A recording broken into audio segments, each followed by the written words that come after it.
চুয়ান্ন কদমতলা কর্তৃক ব্লক কংগ্রেসের উদ্যোগে চড়াইবাড়ি বিট অফিসে আমরা পিসিসিএফ এর উদ্দেশ্যে দুদফা দাবির ভিত্তিতে আজকে গণডেপুটেশন আমরা প্রদান করেছি। এই বিট অফিসে অনিয়ম চলছে।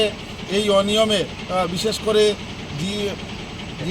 জিএফএমসি যে কমিটি আছে, কমিটিকে না জানিয়ে অনেক কাজ চলছে। এটা নিয়ে দীর্ঘদিন থেকে একটা ক্ষোভ চলছে এই কমিটির মধ্যে।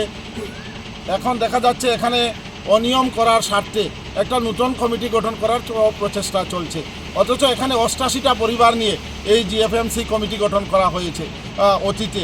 আজকে এই 88 পরিবারকে বাদ দিয়ে বাইরের লোক দিয়ে জিএফএমসি কমিটি গঠন করার ষড়যন্ত্র চলছে। তার প্রতিবাদে আমরা ডেপুটেশন প্রদান করেছি এবং আমরা বিট অফিসারকে জানিয়ে রেখেছি এইভাবে অবৈধ কমিটি যদি করা হয় আমরা বৃহত্তর গণ আন্দোলনে যাব এবং পাশাপাশি আমরা আদালতে দ্বারস্থ হতে বাধ্য হব। আমরা ওনাকে আজকে জানিয়ে এসেছি। উনি বলেছেন ওনার ঊর্ধ্বতন কর্তৃপক্ষকে উনি জানাবেন, আমাদের ডেপুটেশনের কপি উনি প্রেরণ করবেন। ওনাদের ঊর্ধ্বতন কর্তৃপক্ষ যে ব্যবস্থা গ্রহণ করবেন সেটাই উনি আমাদেরকে জানাবেন।